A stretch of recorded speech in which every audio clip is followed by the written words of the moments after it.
Nutrition पोषिती करून जसं vegetarian growth पाहिजे असेल तर व्हेजिटेरियन ग्रोथ होईल, फ्लॅवरिंग सेटिंगची अवस्था असेल तर फ्लॅवरिंग सेटिंग होईल, फळधारणेची अवस्था असेल तर फळधारणा होईल, दाना परिपक्वतेची अवस्था असेल तर दाना परिपक्व होईल.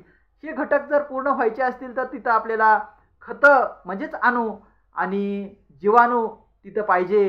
त्या अणूला खाणारी जीवाणू तिथं पाहिजे. म्हणजे खतं म्हणजे आपले अणू आणि जीवाणू जर समजा ती बॅक्टेरिया खाणारे जर जीवाणू जर तिथं असतील तरच अनुपलब्ध स्वरूपातील खत उपलब्ध स्वरूपामध्ये आणून ते पिकाला देतील आणि त्यावेळेस तुमचं भरघोस आणि दर्जेदार पीक तुमच्या रानामध्ये तुम्हाला दिसायला लागेल.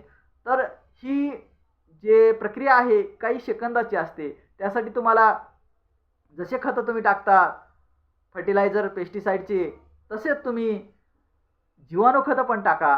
कारण आज आपण फर्टिलायझर पेस्टिसाइड टाकून आपण ते जीवाणू मारले आहेत. ॲझोटोबॅक्टर युरिया उपलब्ध करून देणारा जीवाणू, रायझोबियम युरिया उपलब्ध